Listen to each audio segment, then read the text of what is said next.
My own family staged an intervention to disown me, for the good of the family. Too bad they didn't know about the secret business I owned. The text message from my mother was crystal clear. Family meeting 7 p.m. non-negotiable. I stood at my parents' front door, my hand hovering over the brass knocker, knowing whatever waited inside wouldn't be good.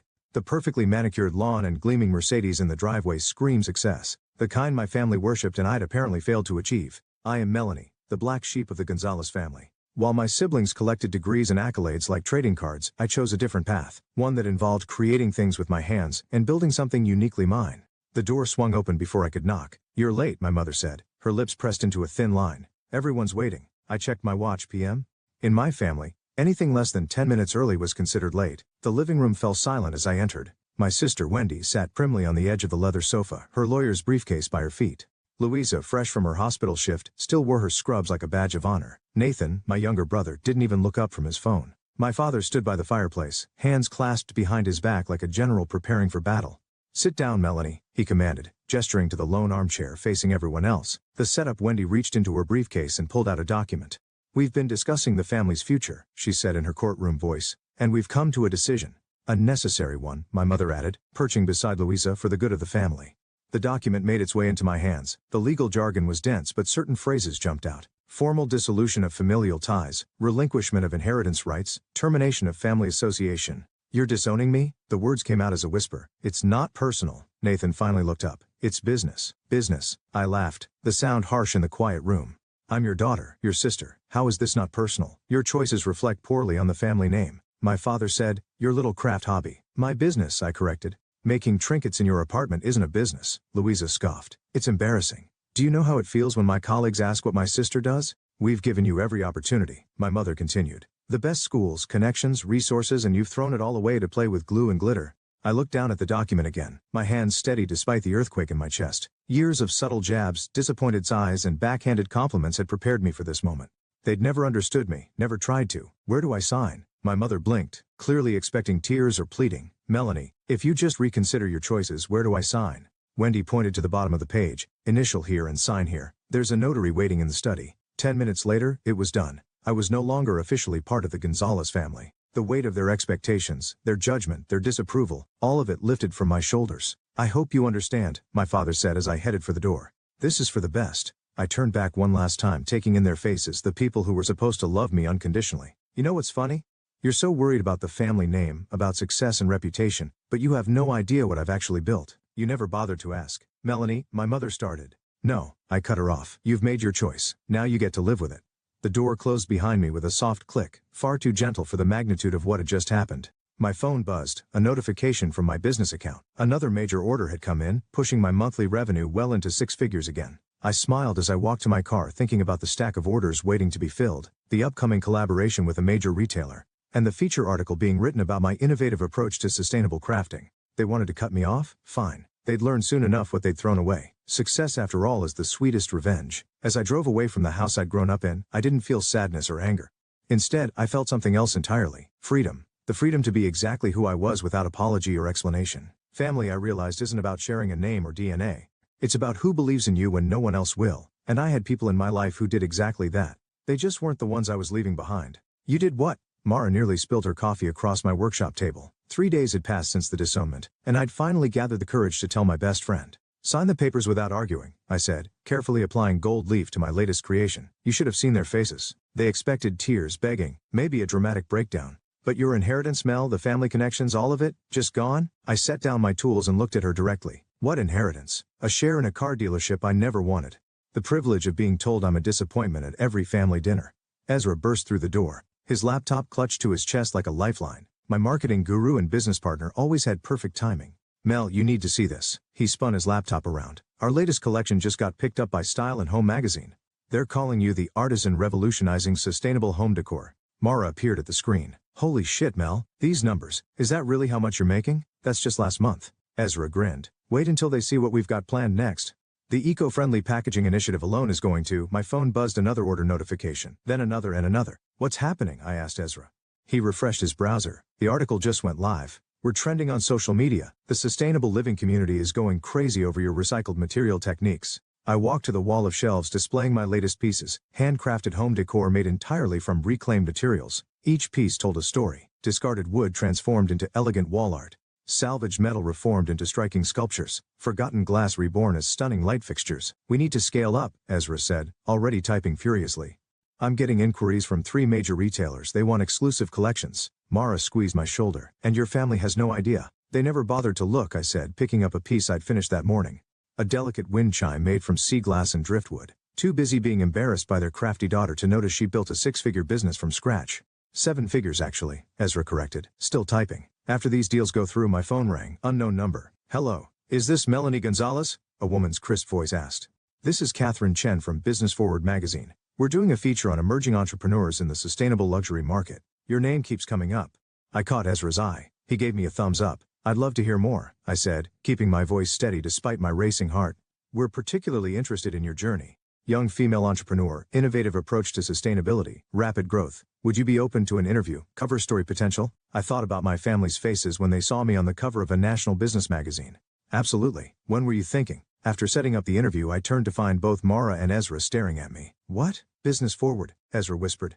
Do you know how huge this is? Their features can make or break companies. Mara hugged me tight. This is it, Mel. This is your moment to show them all. I pulled away and picked up my tools again. No. This is my moment to show myself. I've got orders to fill. The next few weeks passed in a blur. I hired 3 assistants to help with production. Ezra expanded our online presence and negotiated deals with retailers. Mara helped me prepare for the Business Forward interview. Tell me again about your inspiration, she said one evening, playing reporter. I held up my latest piece, a chandelier made from broken mirrors and copper wire. I see beauty in broken things, in the pieces others throw away. Everything has potential if you look at it the right way. That's it, she said softly. That's what makes your work special. You're not just making pretty things, you're telling stories of transformation. My phone buzzed with a text from Ezra. Major department store wants to meet. Tomorrow, be ready.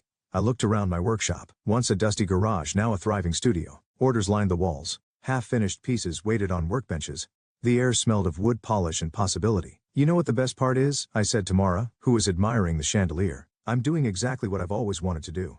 What they called a hobby is now an empire in the making. Speaking of them, Mara hesitated. Have you heard anything? Not a word. I picked up my tools again, but they will. Soon enough, everyone will. The chandelier caught the setting sun, sending fractured light dancing across the walls. Like my life, I thought. Broken pieces, creating something unexpectedly beautiful. Time to get back to work, I said, reaching for another piece of salvaged copper. These orders won't fill themselves. There she is. Catherine from Business Forward rushed toward me, her heels clicking against the studio floor. Our cover girl. She thrust the magazine into my hands. My face stared back at me, surrounded by my most intricate pieces. The headline read, The Queen of Sustainable Luxury. How Melanie Gonzalez Turned Trash into Treasure. The response has been incredible, Catherine gushed. Social media's exploding. 3 major networks want interviews. Ezra burst in, waving his phone. Mel, the website crashed from traffic. We've got waitlists forming for every piece. And that department store deal, they doubled their initial offer. I traced my finger over the magazine cover, still struggling to believe it was real. The article detailed everything. My creative process, business model, revenue growth, everything except my family's rejection. The Today Show called, Catherine continued. They want you for Monday morning. Prime slot. My phone lit up with a text from Wendy. My first contact with family in 2 months. We need to talk, urgent family matters. I showed the message to Mara, who'd been quietly organizing orders in the corner. Funny how you're suddenly family again, she muttered. Another text arrived, this time from Louisa. Saw the magazine. Why didn't you tell us? Call me a sap. Ignore them, Ezra said, glancing at my phone. We've got bigger things to focus on. The Singapore collector wants to commission 3 custom pieces, 6 figures each. Catherine cleared her throat. Speaking of figures, Forbes is interested in featuring you in their 30 under 30 list. The notifications kept coming. Nathan, Mom's upset. You should call her. Then my father. We should discuss your recent publicity. Your story's inspiring people. Catherine said, oblivious to my family drama. Young entrepreneur refuses to follow conventional path. Proves everyone wrong. It's resonating, especially the sustainability angle, Ezra added. The video of you collecting materials from demolition sites went viral. People love seeing the transformation process. My phone buzzed again. My mother this time. Family dinner Sunday 7 p.m. We have much to discuss. Mara read the message over my shoulder. You're not going, right? I set the phone down and picked up a piece of sea glass, turning it over in my hands. Remember what you said about my work, Mara? About seeing beauty in broken things? Mel, no. They don't deserve I'm going. I cut her off, but not for the reasons they think. The rest of the week was a whirlwind. The Today Show interview went viral. Orders flooded in faster than we could handle them. I hired 5 more assistants and leased additional workspace. Look at these numbers, Ezra said during our Friday meeting. We've exceeded our annual projection in just 2 months. The sustainable luxury market can't get enough of your work. The waiting list for custom pieces is 6 months long. One of my assistants added, even with the premium pricing. I nodded, only half listening. Sunday's dinner loomed in my mind. Then my phone lit up with an email that changed everything. Holy shit, I whispered. Ezra looked up. What? The Museum of Modern Art. They want to feature my work in their upcoming exhibition on sustainable art. The studio erupted in cheers. Mara hugged me tight. See, this is what happens when you believe in yourself. When do they want to meet? Ezra asked, already pulling up his calendar. Next week in New York? I laughed. They're sending a private jet. Sunday arrived too quickly. As I pulled up to my parents' house, I noticed all their cars were already there. The whole family, right on time as usual. My phone buzzed one last time. A message from Catherine. Breaking news. Your Business Forward feature just won Us Magazine Story of the Year. Congratulations. I smiled, tucking the phone away. Perfect timing. The door opened before I could knock. My mother stood there, looking exactly as she had the night they disowned me. Except now her eyes held something new, desperation. Melanie darling, she stepped forward for a hug I didn't return. We've missed you. Behind her, I could see the rest of the family in the living room. Wendy with her briefcase again, Louisa pretending to read something on her phone, Nathan actually looking at me this time. My father still by his beloved fireplace. Have you? I asked, stepping past her into the house, or did you miss what I represent now? The room fell silent. On the coffee table, I spotted copies of Business Forward. My face stared up at all of us, a testament to everything they'd dismissed. We should talk, my father said, his voice lacking its usual authority, about the future, about family. I sat in the same chair they'd put me in months ago when they decided I wasn't good enough to be part of their family. Yes, I agreed, smoothing my designer dress paid for with my little craft hobby money. Let's talk about the future. The silence in the living room was thick enough to cut. My mother bustled around, pouring tea nobody asked for, while my father cleared his throat repeatedly. Your work is impressive, Wendy finally said, tapping the magazine cover. The profit margins mentioned in the article are quite remarkable. Remarkable? I raised an eyebrow. I thought it was just a hobby, playing with glue and glitter. Wasn't that what you called it, Louisa? Louisa shifted uncomfortably in her seat. We may have been hasty in our judgments. Hasty. I took a sip of tea. You disowned me. Had it notarized. About that, my father stepped forward. We've been discussing as a family, and we believe it's time to rectify that unfortunate situation. Unfortunate situation? I repeated. Is that what we're calling it now? Wendy reached for her briefcase, always the lawyer. I've drawn up papers to nullify the previous agreement. We can have it done today. The timing seems convenient, I said, watching their faces. Right after the magazine cover, the TV appearances, the museum exhibition announcement. Museum exhibition? Nathan perked up. Which museum? MoMA, I said casually, enjoying their shocked expressions. They're flying me to New York next week. Private jet. My mother dropped a teacup. It shattered on the hardwood floor, but nobody moved to clean it up. Melanie. My father's voice took on the tone he used for important business deals. There's something else we need to discuss. The dealership is struggling. I finished for him, I know. I did my research. The shift toward electric vehicles hit you hard. Banks aren't as friendly as they used to be. The color drained from his face. How did I have good financial advisors now? They keep me informed about potential opportunities. Then you understand, Wendy jumped in. The family business needs to evolve. Your sustainable approach, your media presence, it could be exactly what we need.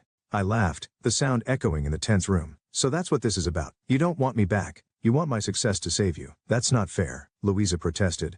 We're family, are we? I stood up, walking to the fireplace where family photos still hung, none of them including me, because 3 months ago in this very room, you made it very clear that I wasn't family anymore. People make mistakes, my mother said softly. We're trying to make it right. No. I turned to face them. You're trying to save yourselves. The dealership's facing bankruptcy.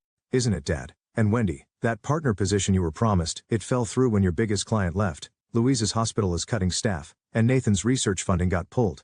They stared at me, shocked at how much I knew. Like I said, good advisors. We could help each other, my father insisted. Pool our resources. The Gonzalez name still means something in this city.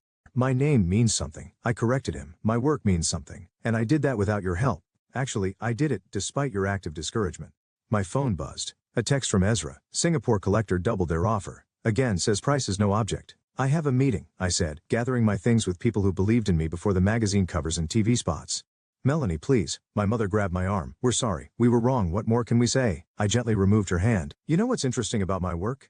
I take broken things that people throw away and turn them into something valuable. But some things, once broken, can't be fixed. Some relationships, once shattered, stay that way.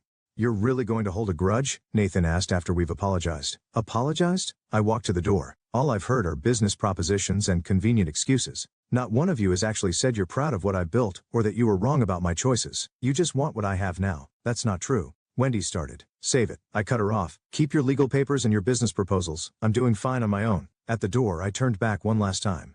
You know what the worst part is? If you'd supported me from the beginning, I would have helped you without hesitation. Family meant everything to me, but you taught me something valuable when you disowned me. Sometimes the family you choose is better than the family you're born into. I walked out, leaving them with their broken teacup and shattered pride. My phone buzzed again. Mara this time. How'd it go? Exactly as expected. I texted back. They want what I have, not who I am. Their loss, she replied. Studio's packed with orders. Want to come help? Pizza's on me, I smiled. Starting my car. On my way. Family dinner's overrated anyway. The sun was setting as I drove away, casting long shadows behind me, like the pieces I worked with. I'd been discarded but found my own way to shine. Some might call it karma. I called it justice. The text came 3 days later. Dinner tonight, please. Dad. I showed it to Ezra during our morning meeting. Think he'll actually say please in person. Don't go, he said, not looking up from his laptop. We've got the MoMA meeting tomorrow, and the Singapore contracts need reviewing. I'm going. I picked up a piece of twisted metal considering its potential. But this time I choose the place. I texted back. La Maison 8 p.m. I'll make reservations. The response was immediate. That's a bit expensive. I'm buying. I replied, bring mom. La Maison was the kind of restaurant my parents used to brag about going to before the dealership started struggling. I arrived early wearing a designer dress that cost more than my old monthly rent. They walked in right on time looking uncomfortable. The maitre d' recognized me immediately. Miss Gonzalez, your usual table is ready. The chef sends his regards and asks if you'd like the special tasting menu he's prepared. My parents' eyes widened. I smiled. That would be lovely, Thomas. Thank you. Once seated, my father cleared his throat. Your usual table. I invest in local businesses, I said, sipping my water. This place included. The chef does amazing things with sustainable ingredients. My mother fidgeted with her napkin. Melanie, about Sunday. Let's order first. I cut her off as the sommelier approached. The 82 Bordeaux, please, the whole bottle. My father's face paled. I knew he recognized the 4-figure wine. Now, I said after our glasses were filled. What's so urgent? They exchanged glances before my father spoke. The bank called in our loans, all of them. We have 30 days to either refinance or sell the dealership. And my mother jumped in. We've explored every option. Nobody's lending in this market, not to car dealerships, especially not to dealerships without a clear transition plan to electric vehicles, I added. The first course arrived. Tiny works of art on pristine plates. My parents barely touched theirs. We need help, my father said finally. The words seemed to physically pain him. Your help, financial help, I clarified. Not family reconciliation, both, my mother insisted. We were wrong, Melanie, so wrong. Seeing what you've built, what you've become, what I've become, I set down my fork. I'm exactly who I was months ago. The only difference is now I have money and influence. The second course arrived. My father still hadn't touched his first. We're not just asking for money, he said. We want to merge the businesses, your vision, your sustainable approach. It could revolutionize the dealership. Electric vehicles, eco-friendly practices, and save the family name, I finished. That's what this is really about, isn't it? My mother reached for my hand.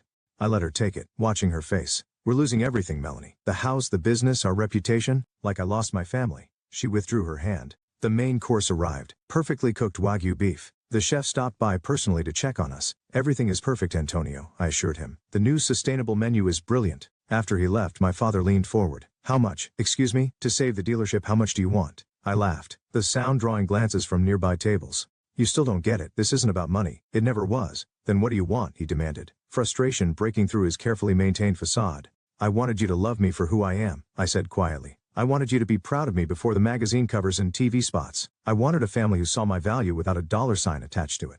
The dessert arrived, a spectacular creation of spun sugar and gold leaf. My mother started crying silently. We can change, she whispered. We can be better. I signaled for the check. Maybe you can. But here's the thing. I don't need you to anymore. I don't need your approval, your connections, or your name. I built something beautiful out of what you threw away. The bill came. I handed over my black card without looking at the total. So that's it? My father asked. You'll let the family business die? Let us lose everything? I stood up, smoothing my dress. You taught me an important lesson when you disowned me. Business is business. It's not personal. Melanie, please, my mother started. I have an early flight to New York tomorrow. I cut her off. The museum's sending a car at 6. Enjoy the rest of your dinner. It's already paid for. I walked out of La Maison, leaving them with their cold food and colder reality. My phone buzzed, Mara asking how it went. They finally said, please. I texted back. Too bad it was for the wrong reasons. The night air was cool on my face as I headed home. Tomorrow, I'd be discussing my art in one of the world's premier museums. Tonight, I'd left my parents with the bill they never saw coming. The true cost of throwing away family for the sake of appearances. They offered what? Mara nearly fell off her chair in my New York hotel suite. 20 million, I repeated, still staring at the contract MoMA's lawyers had presented for a permanent installation and consulting role on their sustainable art initiative. Holy shit, Ezra whispered, pacing the room. That's not including the Singapore deals or the retail contracts. My phone buzzed. Wendy again. Dad's meeting with bankruptcy lawyers tomorrow. Please call. I ignored it, focusing on the Manhattan skyline outside my window. The museum's private car would arrive in an hour for the final contract signing. Your family's blowing up my phone too, Mara said. Your sister Louisa came by the studio yesterday. What did she want? To explain their side. Said they're about to lose the house. Nathan's moving back in with them since his research position got cut. Another text from my mother. Please come home. We need to talk as a family. Ezra stopped pacing. You know what's ironic? If they hadn't disowned you, your business wouldn't have grown this fast. You channeled all that hurt into your work. Speaking of work, Mara picked up a piece from my latest collection, a phoenix rising from twisted metal and broken glass. This is different, darker. It's for the museum installation, I said. I'm calling it Family Ties. My phone rang, Dad. I let it go to voicemail. You could save them, Ezra said quietly. 20 million would clear their debts with plenty left over. I could, I agreed. But should I? Mara stood up, walking to the phoenix sculpture. Remember what you told me when you started this about seeing beauty in broken things? This is different, is it? She turned the piece, watching light play through the glass. Maybe this is your chance to transform something broken into something beautiful. My phone buzzed again. A text from Nathan. They're auctioning off Mom's jewelry tomorrow, even her wedding ring. They made their choice, I said, but my voice wavered. Ezra sat down, pulling up something on his laptop. Look at this. I've been running numbers. You could buy the dealership for pennies on the dollar right now. Transform it into an electric vehicle showroom, your sustainable brand, plus their existing infrastructure. It could work, Mara added, but only if you want it to. A knock at the door interrupted us. A courier with a thick envelope. Inside was a letter from my father, handwritten. Melanie, I've written this letter 100 times in my head. Nothing sounds right. Nothing can excuse what we did. You were always the strongest of us, the most genuine. We were too blind to see it. I'm not asking for money. I'm asking for a chance to be the father I should have been, to be the family you deserved. We're losing everything, but that's not why I'm writing. We lost what mattered most the day we signed those papers. We lost you. I'm proud of you, not because of your success but because of who you are, who you've always been. Love, Dad. The paper shook in my hands. Mel? Mara asked softly. He said he's proud of me, I whispered. For the first time in my life, Ezra closed his laptop. The museum contract doesn't need to be signed today. We could postpone. My phone buzzed one final time. A text from Louisa. Mom's in the hospital. Stress and exhaustion. She keeps asking for you. I looked at the phoenix sculpture. Its broken pieces forming something new, something stronger. Call the car, I said. We're making a stop before the museum. Where? Mara asked, though her smile suggested she already knew. The bank. I need to make some arrangements. And then, Ezra was already dialing. I picked up the phoenix, carefully wrapping it. Then we're going to save a family. But on my terms, what are you thinking? Mara asked. A new company, sustainable luxury vehicles, electric showrooms with my art installations. A complete reinvention of what the family business means. With you in charge, Ezra added. With me in charge, I agreed. They want to be family again. Fine. But we do it my way. No more hiding who I am, no more shame about being different. The prodigal daughter returns. Mara smiled. But this time she's the one with the power. I looked at my father's letter again. Sometimes the things we break can be rebuilt stronger. But first, everyone has to admit they're broken. The car arrived as I finished packing the phoenix. It seemed fitting. This piece about resurrection would now witness one. Ready? Mara asked. I nodded, tucking the letter into my pocket. Time to show them what family really means and what it costs. We headed down to the waiting car, the phoenix carefully cradled in my arms. Its glass wings caught the sunlight, sending fragments of light dancing across the walls. Broken pieces coming together to create something unexpected, something beautiful, just like family should be. The hospital waiting room fell silent as I walked in. The phoenix sculpture still in my arms. My siblings looked up from their phones, their faces a mix of surprise and relief. You came, Wendy said, standing. Where is she? I asked. Room 304, Louisa answered. Dad's with her. Nathan stepped forward. The doctors say it's mostly exhaustion and save it. I cut him off. We're having a family meeting. Now conference room down the hall. All of you. They exchanged glances but followed me. The phoenix found its temporary home on the conference room table, its shadows dancing across their tired faces. Before we see Mom, I said, pulling out a stack of papers, we're going to get some things straight. Is that? Wendy started, recognizing legal documents, a new company structure? Yes. I laid out the papers. The dealership gets restructured into Phoenix Electric's sustainable luxury vehicles. I'll clear the debts, invest in electric infrastructure, and integrate my art installations into the showrooms. Their eyes widened at the numbers. But, I continued, there are conditions. Of course there are, Nathan muttered. First, I'm CEO, non-negotiable. Dad becomes chairman emeritus. Advisory role only. Each of you gets shares based on your contribution to the new vision, not family ties. Wendy reached for the papers. I pulled them back. I'm not finished. Second condition. The old family dynamics die today. No more judgment about life choices. No more forcing people into boxes they don't fit in. Is this revenge? Louisa asked quietly. No. I picked up the phoenix. It's resurrection. But first you need to understand what you did. I faced each of them. Wendy, you drafted the papers to disown me. Louisa, you mocked my little hobby every chance you got. Nathan, you couldn't even look at me that night. Each of you chose status over sister. The room fell silent, except for the fluorescent lights. We were wrong, Wendy whispered. Say it louder. We were wrong. She stood up, tears in her eyes. I was wrong. I let my own insecurities about success blind me. You built something amazing while I chased other people's definitions of achievement. Louisa joined her. I was jealous. You had the courage to follow your passion while I followed expectations. I'm so sorry, Mel. Nathan remained seated. I was a coward, he said simply. I knew they were wrong about you, but I stayed quiet. It was easier. I set the Phoenix down. That's a start. Now, about Mom and Dad. The door opened. My father stood there looking older than I'd ever seen him. I heard everything he said. The nurses said you were here, and he trailed off, staring at the Phoenix. Dad, no. He held up his hand. My turn. He walked to the sculpture, touching it gently. This is beautiful, like everything you create. I was too proud, too stuck in my ways to see it, to see you. The company, Wendy started, isn't what matters. He cut her off. Your mother's upstairs wondering if she'll ever see her daughter again. Not because of the money or the business, but because we threw away our child for nothing. I felt tears threatening but held them back. Not nothing. You threw me away for appearances, for status, for the family name, and look where that got us. He gestured to the hospital walls. Our name means nothing now but you. You built something real, something meaningful. He picked up the papers, reading quickly. These terms, they're more than fair, more than we deserve. Dad, you'd be giving up control, Nathan pointed out. Good, he said firmly. Look what my control did to this family. He turned to me. The company is yours, the family. That's up to you. I took a deep breath. Mom first, then we sign. We rode the elevator in silence. Outside room 304, I stopped them. One more thing, I said. That disownment paper, I want it destroyed publicly at the first board meeting of Phoenix Electric. Done, they said in unison. My mother was awake, looking small in the hospital bed. When she saw me, she started crying. My baby, she reached out. I'm so sorry, so sorry. I took her hand, feeling its trembles. I know, Mom, I know. We can't take it back, she said through tears. But can we try again, please? I looked around at my family, broken, humbled, but here. Like the materials I worked with, sometimes the most damaged pieces could be transformed into something stronger. Yes, I said, squeezing her hand. But this time, we do it right, all of us. The Phoenix on the conference room table caught the setting sun, sending ribbons of light through the hospital window. Sometimes I thought resurrection comes at a price, but if everyone's willing to pay it, the result can be beautiful. The Phoenix Electric showroom gleamed under spotlight and camera flashes. My latest installation, a massive chandelier made from recycled car parts, dominated the entrance. Reporters jostled for position as my father cut the ribbon.